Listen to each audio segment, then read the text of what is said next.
سندنا ونبينا ومولانا محمدا عبده ورسوله. أما بعد، فقد قال الله تبارك وتعالى في القرآن المجيد والفرقان الحميد: أعوذ بالله من الشيطان الرجيم. بسم الله الرحمن الرحيم. إن ينصركم الله فلا غالب لكم وإن يخذلكم فمن ينصركم من بعده. صدق الله العظيم. وقال النبي صلى الله عليه وسلم: إن الإيمان لا يخلق في جوفكم كما يخلق الثوب فاسألوا الله أن يجدد إيمانكم أو كما قال رسول الله صلى الله عليه وسلم. اللهم صل على سيدنا محمد في أول كلامنا، وصل على سيدنا محمد في أوسط كلامنا، وصل على سيدنا محمد في آخر وكل كلامنا. قابل صد احترام حاضرین کرام، میرا عزیز دوستوں، بزرگوں اور بھائیوں، تمام تعریفیں اور تمام بڑائیاں، خوبیاں اور اچھائیاں اس اللہ تبارک و تعالیٰ کے لیے ہیں جو اللہ کے ہماری مدد کرنے پر قادر ہے اور وہی ہماری مدد کر سکتا ہے۔ گزشتہ جمعہ میں نے آپ احباب سے یہ وعدہ کیا تھا کہ اس جمعے میں آپ احباب کے سامنے ان اسباب کو بیان کروں گا جن اسباب سے اللہ تبارک و تعالیٰ کی مدد اور اس کی نصرت آئے گی۔ خطبے میں نے ایک آیت کریمہ تلاوت فرمائی جس میں اللہ تبارک و تعالیٰ ارشاد فرماتے ہیں: إِن يَنْصُرْكُمُ اللَّهُ فَلَا غَالِبَ لَكُمْ۔ اگر اللہ تبارک و تعالیٰ تمہاری مدد کرے، فَلَا غَالِبَ لَكُمْ، کوئی تمہارے اوپر غالب نہیں آ سکتا۔ وَإِن يَخْذُلْكُمْ فَمَنْ ذَا الَّذِي يَنْصُرُكُمْ مِنْ بَعْدِهِ، اور اگر وہ تمہیں ذلیل کر دے تو کون ہے اس کے بعد تمہاری مدد کرنے والا، تمہیں عزتوں سے نوازنے والا کون ہے؟ پھر ایک جگہ اللہ تبارک و تعالیٰ ارشاد فرماتے ہیں: وَمَن نَّصْرُ إِلَّا مِنْ عِنْدِ اللَّهِ الْعَزِيزِ الْحَكِيمِ، مدد صرف اللہ تبارک و تعالیٰ ہی کی طرف سے آتی ہے جو اللہ کے زبردست ہے، عزیز ہے اور حکیم، حکمت والا ہے۔ اسی اللہ کی جانب سے تمہیں نصرت اور مدد آ سکتی ہے، اس کے علاوہ کوئی تمہاری نصرت اور مدد کرنے والا نہیں۔ وسائل سے کچھ نہیں ہوتا۔ ہم نے مشین بنا لیے، یہ آئی کا ہم نے استعمال کر لیا، ٹیکنالوجی کا ہم نے استعمال کیا، ان چیزوں سے ہمارا کچھ نہیں ہوتا۔ اللہ تبارک و تعالیٰ کی مدد ہوگی تبھی ہو سکتا ہے، تبھی ہم کامیاب ہو سکتے ہیں۔ اگر ہم تاریخ اٹھا کر دیکھیں، غزوہ حنین کا واقعہ 10ویں پارے میں اللہ تبارک و تعالیٰ نے اس واقعے کا تذکرہ کیا اور ہم کو سمجھایا کہ وسائل سے کچھ نہیں ہوگا، جو بھی ہوگا اللہ کی مدد سے ہی ہوگا، خاص کر مسلمانوں کے لیے۔ ایک ہی غزوہ ایسا ہے، غزوہ حنین کا، جس میں مسلمانوں کو یہ فخر ہوا کہ آج تو ہماری کثرت ہے، آج ہم تعداد میں زیادہ ہیں، آج ہم مشرکین و منکرین پر غالب آ جائیں گے۔ کیا ہوا؟ تعداد میں زیادہ ہونے کے باوجود، کثرت میں زیادہ ہونے کے باوجود شروع ہی میں مسلمانوں کو شکست دی۔ حضرت عباس رضی اللہ عنہ فرماتے ہیں کہ میں اللہ کے نبی صلی اللہ علیہ وسلم کے ساتھ تھا، میں اللہ کے نبی علیہ السلام کے گھوڑے کی نکیل کو پکڑا ہوا تھا، اللہ کے نبی صلی اللہ علیہ وسلم گھوڑے پر سوار تھے، اور آپ علیہ السلام زور زور سے اعلان کر رہے تھے، انا النبی لا کذب انا ابن عبد المطلب، کہ میں نبی ہوں، میں جھوٹا نہیں ہوں، میں عبد المطلب کا بیٹا ہوں، آؤ واپس اللہ پر بھروسہ رکھو، مقابلہ کرو۔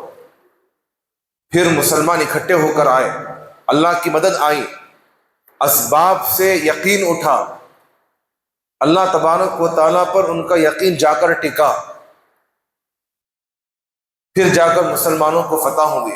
اسی کو اللہ تبارک و تعالیٰ نے قرآن کے اندر کہا، وَلَقَدْ نَصَرَكُمُ اللَّهُ فِي مَوَاطِنَ كَثِيرَةٍ وَيَوْمَ حُنَيْنٍ، کہ اللہ تبارک و تعالیٰ نے بہت سی جگہوں پر تمہاری نصرت کی، خاص طور پر حنین کے دن، جس دن حنین کا غزوہ ہوا، اس دن تمہاری اللہ نے مدد کی۔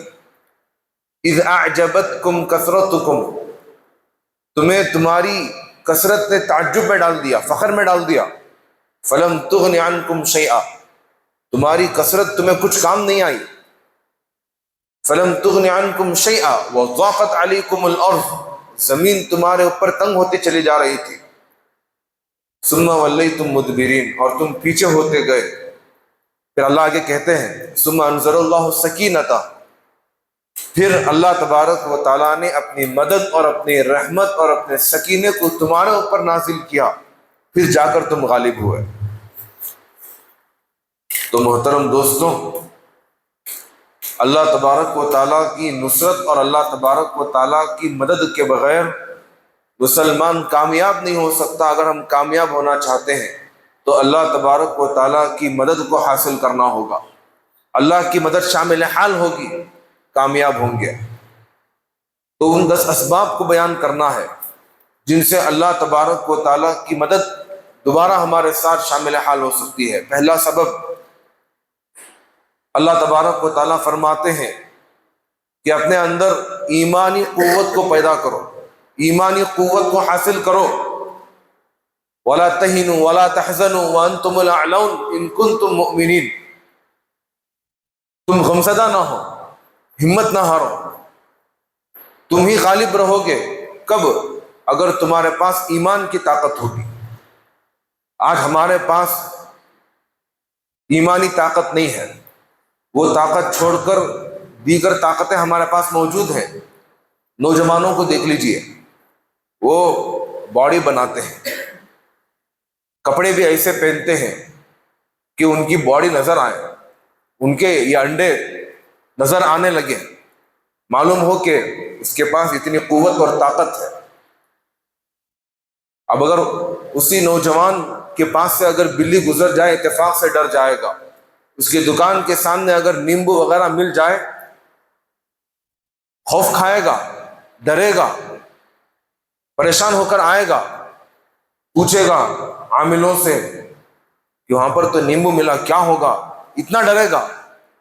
یہ خوف کیوں؟ اگرچہ کہ اس کی طاقت بہت ہی زیادہ ہے، جم کو گیا تھا، طاقت بنایا تھا، لیکن اس کے باوجود وہ خوف کھا رہا ہے۔ ایسی طاقت سے کچھ نہیں ہوتا۔ اللہ کہتے ہیں ان کنتم مؤمنین، ایمانی طاقت پیدا کرو، ایمانی قوت ہو تمہارے پاس۔ اگر ایمانی طاقت ہوتی تو نیمبوؤں سے اسے خوف نہیں ہوتا۔ تو لہذا ایسی ایمانی طاقت ہمارے اندر پیدا کرنا ہوگا۔ یہ ایمانی قوت ہوگی تو اللہ تبارک و تعالیٰ کی نصرت آئے گی۔ 18ویں پارے کے اندر اللہ تبارک و تعالیٰ بیان فرماتے ہیں، وعد اللہ الذین آمنوا، کہ اللہ تبارک و تعالیٰ ایمان والوں سے وعدہ کرتا ہے، اور اللہ کا وعدہ کبھی جھوٹا نہیں ہوتا۔ کیا وعدہ کرتا ہے؟ لَيَسْتَخْلِفَنَّهُمْ فِي الْأَرْضِ کہ اللہ تبارک و تعالیٰ ایمان والوں کو، مؤمنین کو، مسلمانوں کو زمین کا حاکم بنائے گا، اس زمین کے اوپر حکومت دے گا، غلبہ عطا کرے گا۔ لَيَسْتَخْلِفَنَّهُمْ فِي الْأَرْضِ کس کو کہا؟ ایمان والوں کو۔ ایمانی قوت ہوگی تو اللہ تبارک و تعالی ہم لوگوں کو یہاں کا حاکم بنائے گا۔ لیکن ہم لوگ دیکھتے ہیں کہ ایمانی قوت نہیں ہونے کی وجہ سے ہم نے دنیا کو چھوٹی سمجھا، مخصوص چیزوں پر ہی ہم نے کامیابی کا دار و مدار سمجھ لیا۔ ابھی نیٹ کا ایگزام ہوا، کئی سارے ہمارے بچے، ہمارے نوجوان ساتھی کامیاب نہیں ہونے کی وجہ سے خودکشی کر لیے، جبکہ خودکشی کرنا اسلام میں بہت ہی بڑا حرام ہے، معمولی حرام نہیں، حرام میں بھی بہت بڑا حرام۔ یہ حرام ہونے کے باوجود خودکشی کر لیے، کیا سمجھا کہ یہ میڈیکل ہی سب کچھ ہے، یہ نیٹ ہی ہمارے لیے کامیابی کا ذریعہ ہے، جبکہ کامیابی اللہ تبارک و تعالیٰ نے اور چیزوں میں رکھی۔ حضرت ابوبکر صدیق رضی اللہ عنہ کون سی یونیورسٹی میں پڑھے تھے؟ حضرت عمر رضی اللہ عنہ نے کون سا نیٹ کا ایگزام دیا؟ حضرت علی رضی اللہ عنہ وہ علم کے مالک تھے، آپ علیہ السلام نے کیا فرمایا کہ میں علم ہوں، میں علم کا گھر ہوں، وعلی بابوہا، اور حضرت علی رضی اللہ عنہ اس علم کے گھر کے دروازہ ہیں۔ یہ آپ علیہ السلام نے حضرت علی کے بارے میں کہا۔ انہوں نے کہا کون سی یونیورسٹی میں جا کر علم کو حاصل کیا؟ ایمانی قوت اپنے اندر پیدا فرمایا، ایمانی طاقت اپنے اندر رکھی، آپ علیہ السلام کی صحبت میں رہے تو اللہ تبارک و تعالیٰ نے کامیابیاں ان کے قدموں پر ڈال دی۔ چندی سالوں میں آدھی پونی دنیا پر اللہ تبارک و تعالیٰ نے انہیں جیسا کہ وعدہ کیا لَيَسْتَخْلِفَنَّهُمْ فِي الْأَرْضِ، زمین کا مالک بنا دیا، زمین کے اندر اپنا نائب بنا دیا۔ پھر آگے اللہ تبارک و تعالیٰ فرماتے ہیں وَلَيُبَدِّلَنَّهُمْ مِن بَعْدِ خَوْفِهِمْ أَمْنًا، اور ایمان والوں کے دل کے اندر جو خوف ہے، اس خوف کو ہٹا کر اللہ تبارک و تعالیٰ ان کے دلوں کے اندر امن کو ڈال دے گا۔ آج ہم میں کہ ہر ایک آدمی کے دل کے اندر خوف ہے، مسجد کے باہر نکلتے ہیں تو خوف کے ساتھ نکلتے ہیں، گھر کے باہر نکلتے ہیں تو خوف کے ساتھ نکلتے ہیں، پانی لانے کے لیے بھی جاتے ہیں تو ہمارے دل کے اندر ایک خوف ہوتا ہے، نماز کے لیے آ رہے ہیں تو بھی خوف ہوتا ہے، تجارت کے لیے جا رہے ہیں، ملازمت، گھر کے باہر آدمی نکلا، یہ قسم کا ڈر، یہ قسم کا خوف اس کے دل کے اندر ہوتا ہے۔ اللہ کہتے ہیں ایمانی قوت کو پیدا کرو، بلا یبدلنہم من بعد خوفہم امنا، اس خوف کو ہم امن میں بدل دیں گے، امن و امان ہم تم کو عطا فرمائیں گے۔ تو لہذا محترم دوستو، وہ ایمانی قوت کو پیدا کرنا، اس ایمانی طاقت کو حاصل کرنا ہمارے لیے ضروری ہے۔ اللہ کے نبی علیہ السلام نے ارشاد فرمایا ان الایمان لا یخلق، یہ جو ایمان ہے وہ پرانا ہو جاتا ہے، کما تخلق الثوب، جیسا کہ کپڑا کثرت استعمال کی وجہ سے پرانا ہو جاتا ہے، اسی طرح ہمارا ایمان بھی وہ پرانا ہو جاتا ہے ہمارے دل کے اندر۔ کیا کرنا ہوگا؟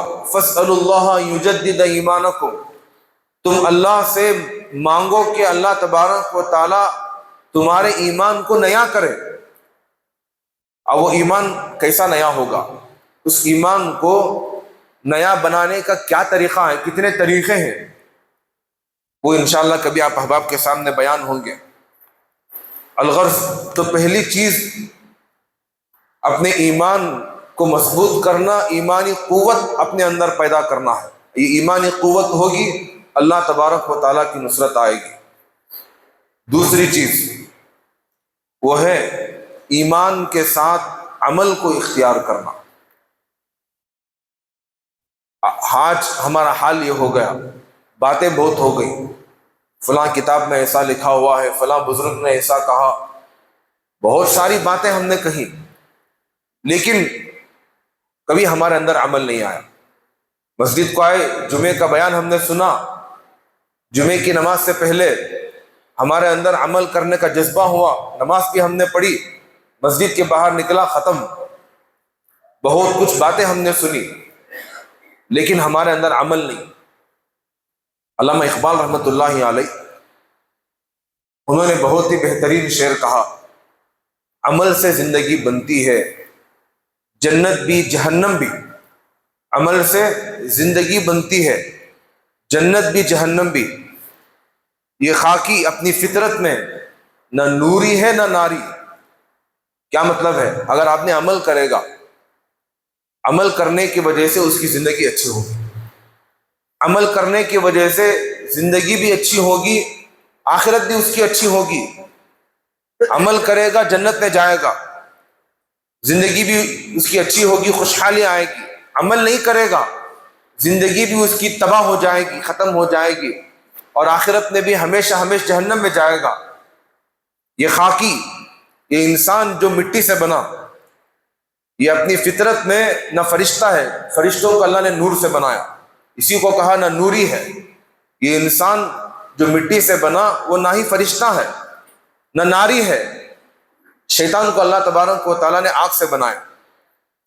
تو یہ انسان اپنی فطرت میں نہ فرشتہ ہے نہ شیطان ہے. جو بھی یہ بنے گا عمل کی وجہ سے بنے گا. عمل اس کا اچھا ہوگا تو فرشتہ بنے گا، اس کا عمل نہیں ہوگا، خراب ہوگا تو وہ شیطان بنے گا. یہ علامہ اقبال رحمۃ اللہ علیہ نے بہت ہی پیارا شعر کہا. اس لیے محترم دوستوں، اللہ تبارک و تعالیٰ نے بھی قرآن کے اندر کہا. ہم میں سے کتنے ایسے ہیں جن کو یہ تمنا نہیں کہ اس کی زندگی اچھی ہو؟ ہر ایک کی تمنا ہے کہ اس کی زندگی اچھی ہو، اس کی اولاد نیک اور صالح بن جائے، اسے ایک بہترین گھر مل جائے، اس کے گھر میں سکون ہو، ایک اچھی بیوی اسے ملے، ایک اچھا کام اسے مل جائے، اس کی ملازمت اچھی ہو، اس کی تجارت اچھی ہو. ہر ایک کی یہ تمنا ہے. اور اللہ تبارک و تعالیٰ کہتا ہے من عمل صالحا من ذکر او انثى وهو مؤمن. تم میں کا آدمی، وہ چاہے مرد ہو کہ عورت، عمل صالحا، نیک عمل کرے، شرط یہ ہے کہ وہ مومن ہو. تو کیا ہوگا؟ فَلَنُحْيِيَنَّهُ حَيَاةً طَيِّبَةً، ہم اسے ایک بہترین زندگی دیں گے، خوشحال زندگی ہم دیں گے. تجارت اچھی ہوگی، زندگی خوشحال ہوگی. گھر میں آئے گا، بچے فرما بردار ہوں گے، زندگی اس کی اچھی ہوگی. گھر میں آئے گا، اس کی بیوی امانت دار ہوگی، اس سے محبت کرنے والی ہوگی، اس کی زندگی خوشحال ہوگی. اچھا مکان ہوگا، زندگی اس کی خوشحال ہوگی. روٹی، کپڑا، مکان، بیوی، بچے، دکان، یہ 6 چیزیں اچھے ہوں گے تو یہ ہے کہ اس کی زندگی اچھی ہوگی. اور اللہ تبارک و تعالیٰ کہتا ہے عمل صالحہ، اعمال صالحہ اختیار کر لو تو میں تمہاری زندگی کو اچھی بنا دوں گا. آج ہمارے اندر عمل صالح نہیں ہے، نیک اعمال ہم کرنے کو تیار نہیں، اچھی زندگی حاصل کرنے کے پیچھے پڑے ہوئے ہیں. کبھی بھی اچھی زندگی نہیں ملے گی. میں آپ کو بتاؤں، علامہ ابن جوزی رحمۃ اللہ علیہ بہت بڑے عالم ہیں. انہوں نے ایک کتاب بھی لکھی، ریاض الصالحین، حدیث کی کتاب ہے. ان کے بارے میں آتا ہے کہ ان کا درس ہوتا تھا، کئی ہزار لوگ ان کے سبق میں بیٹھا کرتے تھے. ان کی زبان میں ایسا اثر تھا کہ لوگ ان کے سبق میں بیٹھ کر ان کی بات کو سن کر اس کے اوپر عمل کرتے تھے، اپنی زندگیوں کو بدل لیتے تھے. ایسا اثر ان کی زبان میں تھا. یہ غلام آیا ان کی خدمت میں اور آ کر شکایت کرنے لگا علامہ ابن جوزی رحمۃ اللہ علیہ سے کہ میرا جو آقا ہے وہ آقا میرے اوپر ظلم کرتا ہے. آپ کی زبان میں اللہ نے تاثیر دی، آپ غلاموں کی فضیلت کے بارے میں بیان فرمائیے، غلاموں کے حقوق ہمارے آقا کو بیان فرمائیے، بتائیے تاکہ وہ مجھے آزاد کر سکیں. آ کر بیان کیا، اپنی شکایت کی اور وہ غلام چلا گیا. اب علامہ ابن جوزی رحمۃ اللہ علیہ غلام کی بات سن کر ان کو چاہیے تھا کہ وہ غلام کے حقوق کے بارے میں بیان کریں. ایک جمعہ گزرا بیان نہیں کیے، 2 جمعہ گزرا بیان نہیں کیے، 3 جمعہ گزر گئے، 1 مہینہ گزرا، 2 مہینے گزرے، 1 سال گزر گیا، 2 سال گزر گئے، لیکن علامہ ابن جوزی رحمۃ اللہ علیہ نے غلام کے حقوق کو بیان نہیں کیا. اب غلام کو شکایت ہوئی کہ یہ کہاں سے ہماری بات سنیں گے، میں تو ایک ادنا سا غلام ہوں، یہ ہماری بات کہاں سنیں گے، یہ تو پیسے والوں کی ہی بات سنیں گے. آج ہم میں کے اکثروں کو بھی شکایت ہوتی ہے کہ حضرت ہماری بات کہاں سنتی، بڑے ادنے کی بات سنتے سو، پیسے والے کی بات سنتے سو. ایسے ہم میں کے اکثر لوگوں کو بھی شکایت ہوتی ہے. حقیقت میں ایسی بات نہیں ہوتی. یہاں پر دیکھیں یہی شکایت غلام کو بھی ہوئی علامہ ابن جوزی رحمۃ اللہ علیہ سے. 2 سال گزرنے کے بعد علامہ ابن جوزی رحمۃ اللہ علیہ نے غلام کے حقوق بیان کر رہے تھے. اس سبق میں، اس درس میں وہ آقا بھی بیٹھا ہوا تھا، غلام بھی بیٹھا ہوا تھا. جب یہ حقوق بیان کر رہے تھے، غلام اپنے آقا کی طرف دیکھنے لگا. اس کے آقا کے آنکھوں سے آنسو بہہ رہے تھے. جب مجلس ختم ہوئی، درس ختم ہوا، وہ آقا غلام کے پاس آیا اور نہایت ادب و احترام سے اس کے ہاتھ پکڑ کر کہنے لگا، انت حر، آج سے تو آزاد ہے، میں نے تجھے آزاد کر دیا، جا اپنی زندگی جی لے. یہ غلام علامہ ابن جوزی رحمۃ اللہ علیہ کے پاس آیا اور آ کر ان سے پوچھنے لگا، حضرت میں 2 سال پہلے تمہارے سے شکایت کیا، 2 سال کے بعد آج تم نے بیان کیا، کیوں اتنی تاخیر ہوئی؟ حضرت کہنے لگے، میرے پاس پیسے نہیں تھے. شاکنگ نیوز تھی. اب جو ہے غلام پوچھنے لگا، آزاد کرنے میں، حقوق بیان کرنے میں اور پیسوں میں کیا کنیکشن ہے، تعلق کیا ہے؟ تو علامہ ابن جوزی رحمۃ اللہ علیہ کہنے لگے، میرے پاس غلام خریدنے کے لیے پیسے نہیں تھے. کیوں؟ اس لیے کہ میں چاہتا تھا کہ میں پہلے غلام کو میں خریدوں، پھر میں غلام کو آزاد کروں، میں خود اس کے اوپر عمل کروں، بعد میں میں تمہارے سامنے اس بات کو بیان کروں. اس طرح اگر میں کروں گا تو اس بات کے اوپر اثر ہوگی، تمہارا آقا بھی وہ کام کرے گا. تو لہٰذا میں نے 2 سال تک پیسے اکٹھے کیے، پھر اس کے بعد میں نے غلام کو خریدا، پھر اس کے بعد میں نے اسے آزاد کیا، اس کے بعد میں یہاں پر بیٹھ کر درس دیا، تبھی جا کر میری بات میں اثر رہی اور تمہارے آقا نے تمہیں آزاد کیا. ایسا عمل ہوا کرتا تھا، وہ عمل ہمارے اندر نہیں ہے. دعا کریں کہ اللہ تبارک و تعالی ہم تمام کو ایسا عامل بنائے. امام بخاری رحمۃ اللہ علیہ سے کسی نے پوچھا، حضرت تمہیں اتنے احادیث یاد ہیں کیسے؟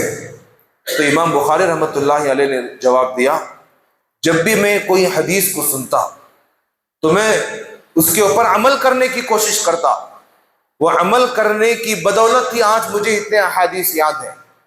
ہمیں سے کتنے ایسے ہیں ہر جمعہ بیان سنتے ہیں، نئی نئی حدیث ہم لوگ سنتے ہیں، قرآن کی آیتیں ہم لوگ سنتے ہیں، کتنا ہم نے اس کے پر عمل کر لیا؟ کتنی حدیثیں ہم کو یاد ہیں؟ وہی حدیثیں کئی بار ریپیٹڈلی ہم نے سنا، سننے کے باوجود ہم کو یاد نہیں رہتی. تو محترم دوستوں، عمل کرنے کی ضرورت ہے. ہماری زندگی میں عمل ہوگا تو اللہ تبارک و تعالیٰ کی نصرت، اللہ تبارک و تعالیٰ کی مدد ہمارے ساتھ شامل حال ہوگی. میں آپ کو بتاؤں، قرآن مجید میں اللہ تبارک و تعالیٰ نے کہا، خاص کر نوجوانوں کے لیے یہ آیت ہے، والذین جاہدوا فینا لنہدینہم سبلنا. وہ لوگ جو کوشش کرتے ہیں، محنت کرتے ہیں، لگے رہتے ہیں، لنہدینہم سبلنا، ہم ان کے لیے راستے کھول دیتے ہیں. ہم کیا کرتے ہیں؟ یہ کام ہم نے شروع کیا، وہ کام چاہے دین کا ہو یا دنیا کا ہو، ایک عمل ہم نے شروع کیا، محنت کی ہم نے اس کے پیچھے، کچھ ناکامی کو ہم نے دیکھا، وہ کام ہم نے چھوڑ دیا، پھر دوسرا کام ہم نے شروع کیا، وہاں پر لگے رہے، تھوڑی سی مشکلات آئیں، وہ کام بھی ہم نے چھوڑ دیا، پھر تیسرا کام ہم نے شروع کیا، ادھر ادھر بھٹکتے رہے، وہاں بھٹکے، یہاں بھٹکے، وہاں بھٹکے، بھٹکتے رہے، اور آخر میں ناکامی کی صورت ہم نے دیکھی. جبکہ اللہ تبارک و تعالیٰ نے کہا، وہ لوگ جو مسلسل کوشش کرتے رہیں گے ایک ہی کام کے پیچھے، وہ کام چاہے دین کا ہو، وہ کام چاہے دنیا کا ہو، مسلسل لگے رہے، تو اللہ کہتا ہے ہم ان کے لیے راستے کھول دیں گے. وہ ترقی کے منزلوں کو چھو جائیں گے، پہنچ جائیں گے۔ تو اس لیے ہم کو چاہیے کہ ایک کام اگر ہم نے شروع کیا تو مسلسل اس کے پیچھے لگے رہے، مسلسل وہ کام کرتے رہے۔ آج کل نوجوانوں کو دیکھا گیا کہ وہ لوگ 10 ختم ہونے کے بعد پی یو سی انہوں نے کی، ایک ڈگری انہوں نے لی، وہاں پر دیکھا کہ وہاں پر کچھ نہیں ملنے والا، پھر دوسری ڈگری حاصل کرنے کے لیے دوسری چیز انہوں نے لے لی، وہاں پر دیکھا ناکامی ہوئی، ایک تیسری چیز میں کود گئے۔ اس طرح انہوں نے اپنی زندگی کو برباد کی اور آخر میں انہیں کچھ حاصل نہیں ہوا۔ تو اس لیے محترم دوستوں، ایک چیز غور و فکر کر کے پہلے ہی سلیکٹ کر لینا چاہیے، اس کے پیچھے جہد مسلسل کرنا چاہیے، پھر اللہ تبارک و تعالیٰ ان کے لیے راستے کھولے گا۔ تو لہذا عمل کریں گے تو اللہ تبارک و تعالیٰ کی مدد آئے گی۔ تیسری چیز کہ جس کے ذریعے سے اللہ کی مدد آتی ہو وہ ہے تقوی اللہ، اللہ تبارک و تعالیٰ سے ڈرنا۔ تقوی کیا چیز ہے؟ الوقایۃ من عذاب اللہ، اللہ تبارک و تعالیٰ کے عذاب سے اپنے آپ کو بچانا۔ کیسے بچانا ہے؟ اس طور پر کہ جن چیزوں کو اللہ تبارک و تعالیٰ نے کرنے کو کہا ان چیزوں کو کرنے کے ذریعے سے، اور جن چیزوں سے بچنے کو اللہ نے کہا ان چیزوں سے بچنے کے ذریعے سے اپنے آپ کو اللہ کے عذاب سے بچانا، یہی اصل تقوی ہے۔ یہ تقوی ہمارے اندر آئے گا۔ وَمَن يَتَّقِ اللَّهَ يَجْعَل لَّهُ مَخْرَجًا، جو تقوی اختیار کرے گا اللہ تبارک و تعالیٰ اس کے لیے راستے کھول دیں گے۔ جب آپ عمرے کو جائیں گے، حج کو جائیں گے، سعودی ایئر لائنس میں اگر آپ جا رہے ہو تو وہاں پر آپ نے دیکھا ہوگا ایگزٹ جہاں پر ہوگا وہاں پر مخرج لکھا ہوگا۔ ایمرجنسی ایگزٹ ہو یا پھر نارمل ایگزٹ ہو، وہاں پر ایگزٹ کے بجائے وہ لوگ مخرج لکھتے ہیں۔ مخرج کے معنی نکلنا، پریشانی آئی تو نکلنے کا راستہ۔ تو وہ جو مخرج ہے یہی وہ مخرج ہے۔ اللہ سمجھا رہا ہے وَمَن يَتَّقِ اللَّهَ يَجْعَل لَّهُ مَخْرَجًا، اللہ سے تقوی اختیار کرو گے تو اللہ تبارک و تعالیٰ نکلنے کے راستے تمہارے لیے فراہم کرے گا۔ تو لہذا تقوی اختیار کرنا ہوگا۔ چوتھی چیز توکل۔ وَمَن يَتَوَكَّلْ عَلَى اللَّهِ فَهُوَ حَسْبُهُ، جو اللہ تبارک و تعالیٰ پر بھروسہ کرے گا اللہ تبارک و تعالیٰ اس کے لیے کافی ہو جائیں گے اور اس کے ساتھ اپنی مدد کو شامل حال کریں گے۔ اس توکل کو میں ایک چھوٹی سی مثال کے ذریعے سے سمجھا کر آگے بڑھوں گا۔ بہت سارے لوگ اگر وہ بیمار ہیں یا پھر یہ کہ کچھ پریشانی ہے، اولاد انہیں نہیں ہو رہی ہے، یا پھر یہ کہ ان کے ماں یا ان کے والد ہاسپٹل میں زیر علاج ہیں، تو وہ دم کرانے کے لیے آتے ہیں۔ اگر ہم نے کچھ پڑھ کر دم کیا تو انہیں تسلی نہیں ہوتی، وہ کہتے ہیں حضرت کیا تبھی تعویذ دیو، کیا تبھی لکھ کو دیو۔ ہمارا توکل تعویذ کے اوپر آ گیا۔ تعویذ سے کچھ ہونے جانے کا نہیں ہے، تعویذ وہ ایک ذریعہ ہے، تعویذ وہ ایک سبب ہے، کرنے دھرنے والا تو وہ اللہ تبارک و تعالیٰ ہے۔ اسی کو اللہ کہتا ہے وَمَن يَتَوَكَّلْ عَلَى اللَّهِ، توکل ہو اللہ تبارک و تعالیٰ کے اوپر، تعویذ کے اوپر ہمارا توکل نہ ہو۔ ہمارا توکل تعویذ کے اوپر آ گیا، جب تک تعویذ نہیں دیں گے اس وقت تک اسے یقین نہیں ہوتا کہ میں شفا یاب ہوں گا، اس وقت تک اسے یقین نہیں ہوتا کہ میرے والدین کو شفا ملے گی۔ تو اللہ تبارک و تعالیٰ کہہ رہے ہیں وَمَن يَتَوَكَّلْ عَلَى اللَّهِ فَهُوَ حَسْبُهُ، توکل اللہ تبارک و تعالیٰ کے اوپر رکھو گے تبھی جا کر اللہ کی نصرت تمہارے ساتھ ہوگی۔ تو چوتھی چیز توکل۔ پانچویں چیز استغفار۔ استغفار اگر ہم کریں گے تو اللہ کی نصرت آئے گی۔ 29 پارے میں اللہ تبارک و تعالیٰ کہتے ہیں کہ فَقُلْتُ اسْتَغْفِرُوا رَبَّكُمْ إِنَّهُ كَانَ غَفَّارًا۔ آج جو ہے بارش کے لیے پریشان ہے، کئی سارے علاقوں میں بارش نہیں ہو رہی، اگر بارش ہو بھی رہی ہے تو اس میں تباہی ہے، لوگوں کی موت ہو رہی ہے، گھر اجڑ رہے ہیں، چیزیں وہ پانی میں ڈوب کر بہہ کر چلی جا رہی، نقصان ہو رہا ہے۔ تو اللہ تبارک و تعالیٰ کہتا ہے کہ استغفار کرو، استغفار کرو گے تو عافیت کی بارش ہوگی۔ یرسل السماء علیکم مدرارا، عافیت کی بارش ہوگی۔ اکثر لوگ اولاد نہیں ہونے کی وجہ سے پریشان ہیں۔ اب آج کل تو ایسا ہو گیا کہ اللہ تبارک و تعالیٰ انہیں نعمت دے رہا ہے، 4 مہینے گزرے، 5 مہینے گزرے، پھر وہ حمل ضائع ہو گیا، پریشان ہے، صحیح طریقے سے عافیت والی اولاد نہیں ہو رہی، تو اللہ کہہ رہے ہیں وَيُمْدِدْكُمْ بِأَمْوَالٍ وَبَنِينَ، اگر تم استغفار کرو گے تو اللہ مال کے ذریعے سے تمہاری مدد کرے گا۔ کمانے کے لیے جا رہے ہیں، نقصان ہو رہا ہے، جو لوگ کمپنیوں میں کام کر رہے ہیں، یہ ای آنے کی وجہ سے انہیں کمپنیوں سے نکالا جا رہا ہے، مالی حالت کے اعتبار سے وہ پریشان ہے۔ اللہ تبارک و تعالیٰ کہتا ہے کہ استغفار کرو، وَيُمْدِدْكُمْ، اللہ تمہاری مدد کرے گا مال کے ذریعے سے، وَبَنِينَ، اور نرینہ اولاد کے ذریعے سے۔ ہم میں اکثر آدمی وہی چاہتا ہے کہ مجھے ایک لڑکا ہو جائے، اللہ کہتا ہے کہ استغفار کرو، تمہیں بنین نرینہ اولاد دیا جائے گا۔ تو لہذا استغفار کی ضرورت، استغفار کریں گے اللہ تبارک و تعالیٰ کی مدد آئے گی۔ چھٹی چیز، اور رجوع الی اللہ، اللہ تبارک و تعالیٰ کی طرف رجوع کرنا۔ ہمیں کچھ پریشانی آئی، اللہ تبارک و تعالیٰ کی طرف رجوع کرنے کے بجائے ہم لوگ جو ہے بڑے آدمی کی طرف جاتے ہیں، کسی اور کی طرف، بندوں کے پاس جاتے ہیں، وہاں جا کر ان کی طرف رجوع کرتے ہیں اور ان کے سامنے دستے سوال دراز کرتے ہیں، جبکہ اللہ تبارک و تعالیٰ کہتا ہے کہ رجوع کرو میری طرف، وَبَلَوْنَاهُمْ بِالْحَسَنَاتِ وَالسَّيِّئَاتِ لَعَلَّهُمْ يَرْجِعُونَ، ہم نے انسانوں کو آزمایا اور آزماتے رہیں گے۔ کیسے آزمائیں گے؟ بالحسنات، اچھائیاں دے کر، انہیں خوشحالی دے کر آزمائیں گے، والسیئات، تکلیفیں دے کر انہیں آزمائیں گے، پریشانیاں اور بلائیاں دے کر انہیں آزمائیں گے۔ کیوں؟ لعلہم یرجعون، تاکہ وہ لوٹ کر میری طرف آ جائیں۔ تو لہذا ہم کو چاہیے کہ اگر ہم پریشانی میں مبتلا ہو گئے تو لوٹ کر اللہ تبارک و تعالیٰ کی طرف جائیں۔ خوشحالی ہے، اللہ نے اچھا کیا، تو لوٹ کر اللہ تبارک و تعالیٰ کی طرف آئیں اور اس کا شکریہ ادا کریں۔ خوشحالی اگر ہم کو مل گئی، اللہ کا در ہی بھول گئے، مسجد ہی بھول گئے، جمعے کی نماز پڑھنے کی بھی توفیق نہیں ہوتی، خوشحالی اگر ہم کو مل گئی تو یہ ہمارا حال ہو جاتا ہے، جبکہ اللہ کہتا ہے بالحسنات والسیئات لعلہم یرجعون، تاکہ تم لوٹ کر میری طرف آؤ۔ اگر ہم لوٹ کر اللہ کی طرف جائیں گے تو اللہ کی نصرت ہمارے ساتھ شامل حال ہوگی۔ ساتویں چیز، ملی اتحاد، کہ ہمارے اندر اتحاد ہو۔ جیسا کہ علامہ اقبال رحمۃ اللہ علیہ نے کہا کہ فرد قائم ربط ملت سے ہے، تنہا کچھ نہیں۔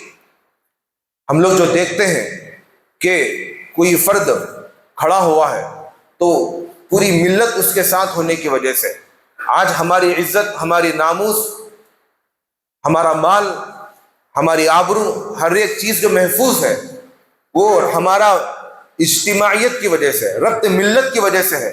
تنہائی سے کچھ نہیں ہوتا۔ اس کی مثال آگے علامہ اقبال دوسرے شعر میں بیان کرتے ہیں، موج دریا میں ہے، بیرون دریا کچھ نہیں۔ موج جو آتی ہے وہ سمندر کے اندر، وہ موج آتی ہے، لہریں جسے ہم کہتے ہیں وہ سمندر کے اندر آتی ہیں، دریا کے باہر وہ لہریں نہیں آتی۔ دریا کے باہر انہی موج میں سے اگر ہم پانی لے کر پھونک دیں گے تو وہ پانی ختم ہو جائے گا، لیکن سمندر کے اندر ان موجوں کا کوئی آدمی مقابلہ نہیں کر سکتا۔ تو ہمارے اندر اتحاد ہونا ضروری ہے۔ حضرت حسن رضی اللہ عنہ کو دیکھ لیجئے، حضرت حسن رضی اللہ عنہ وہ بھی خلافت کے مستحق تھے، ایک دوسری طرف امیر معاویہ رضی اللہ عنہ وہ بھی خلافت کے مستحق، آدھے مسلمان اس طرف آدھے مسلمان اس طرف۔ جب حضرت حسن رضی اللہ عنہ نے دیکھا کہ امت کے اندر اختلاف ہو رہا ہے تو حضرت حسن رضی اللہ عنہ اپنی کرسی سے اتر کر نیچے آ گئے اور مسلمانوں کے اتحاد کو ٹوٹنے نہیں دیا۔ یہ اتحاد ہمارے اندر ہونا ضروری ہے۔ آج ایک آدمی کو ہم دیکھتے ہیں چھوٹی موٹی ترقی کرتا ہے تو دیکھا نہیں جاتا، اس کی کمیاں تلاش کر کے، اس کے نقص کو تلاش کر کے، اس کے عیب کو تلاش کر کے اسے نیچا کرنا چاہتے ہیں، اسے ختم کر دینا چاہتے ہیں، اور یہ کہتے ہیں میں ترقی نہیں کرا تو پرواہ نہیں، میں برباد ہوا تو بھی پرواہ نہیں، انہیں آگے نہیں بڑھنا، انہیں ترقی نہیں کرنا۔ ایسے الفاظ ہمارے ہو گئے۔ محترم دوستوں، اللہ کہتا ہے کہ اتحاد حاصل کرو، ایک ہو جاؤ، اور آپ علیہ السلام نے کہا ید اللہ مع الجماعہ، اللہ کی نصرت جماعت کے ساتھ ہے، جمعیت نے، اتحاد نے اللہ کی نصرت ہے۔ اور 8ویں چیز واللہ فی عون العبد ما کان العبد فی عون اخیہ، دوسروں کی مدد کرو، دوسروں کی مدد کرو گے تو اللہ تبارک و تعالیٰ کی مدد تمہارے ساتھ ہوگی۔ کر کے دیکھیں کتنی خوشی حاصل ہوگی۔ آج ہمارے اندر دوسروں کی مدد کرنے کا جذبہ ختم ہو گیا۔ بیواؤں کی مدد کرنا، یتیموں کی مدد کرنا ہے، جن کے پاس پیسہ نہیں ہے، وہ بچوں کو پڑھا نہیں پاتے، ان کے بچوں کی فیس اگر ہم بنیں گے تو دیکھو کتنی دل کو خوشی ہوگی، اور اللہ تبارک و تعالیٰ کی نصرت کیسے ملے گی۔ مسجد اللہ کے گھر کو 500 روپے دینے کے لیے ہم لوگ تیار نہیں ہیں، جبکہ اللہ کہتا ہے کہ 1 2 10 دوں گا، 10 وہ تو اللہ تبارک و تعالیٰ سمجھانے کے لیے، پھر آگے اللہ کہتا ہے واللہ یضاعف لمن یشاء، اللہ چاہے تو بڑھا کر اور دے گا کہ تم شمار بھی نہیں کر سکو گے۔ تو لہذا محترم دوستو، دوسروں کی مدد کرو گے اللہ کی مدد آئے گی۔ آخر میں 9ویں اور 10ویں چیز دونوں اکٹھے، واستعینوا بالصبر والصلاۃ، اللہ کی مدد حاصل کرو صبر کے ساتھ اور نماز کے ذریعے سے۔ دونوں چیزیں ہمارے اندر نہیں، صبر بھی ہمارے اندر نہیں، نماز بھی ہمارے اندر نہیں ہے۔ کوئی کچھ کہہ دیا، چھوٹی بات اگر کہہ دیا ہمارے سے، یا پھر یہ کہ منہ پھرا کر چلا گیا، صبر ہمارے اندر نہیں، جھگڑنے کے لیے کھڑے ہو جاتے ہیں، پلٹ کر کھڑے ہو جاتے ہیں۔ اس طرح اگر کھڑیں گے تو اللہ کی نصرت کہاں سے آئے گی؟ کچھ پریشانی آ گئی، نماز کی طرف ہم رجوع نہیں کرتے۔ ایک چھوٹی سی مثال بیان کر کے اپنی بات کو ختم کرتا ہوں۔ حضرت ابراہیم علیہ السلام کے بارے میں آتا ہے کہ جب ایک بادشاہ ان کی بیوی حضرت سارہ علیہ السلام کو کڈنیپ کر لیا، انہیں روک لیا گیا اور ایک کمرے میں انہیں بند کر دیا۔ ابراہیم علیہ السلام پیغمبر ہیں، ایک آدمی ہے، حکومت کا مقابلہ نہیں کر سکتے۔ حضرت ابراہیم علیہ السلام صبر کے ساتھ جا کر نماز کے لیے کھڑے ہو گئے۔ بخاری شریف کی روایت ہے، وہ بادشاہ جب بھی ان کی بیوی کی طرف غلط نیت سے اپنے ہاتھ کو بڑھاتا تو اس کا ہاتھ شل ہو جاتا۔ نماز کے لیے کھڑے ہو گئے، آخر میں بادشاہ مجبور ہو کر حضرت ابراہیم علیہ السلام کی بیوی کو آزاد کر دیا۔ تو اس لیے محترم دوستوں، کچھ پریشانی آئی، صبر بھی ہو، صبر کے ساتھ نماز بھی ہو، اور اللہ سے مدد چاہیں گے تو اللہ تبارک و تعالیٰ کی مدد ضرور ہمارے ساتھ شامل حال ہوگی۔ الغرض انہی چند کلمات پر اپنی بات کو ختم کرتا ہوں، اور اللہ سے دعا کرتا ہوں کہ اللہ تبارک و تعالیٰ کہنے سننے سے زیادہ عمل کرنے کی توفیق عطا فرمائے۔ آمین۔ وآخر دعوانا الحمد للہ رب العالمین۔ جو احباب سنت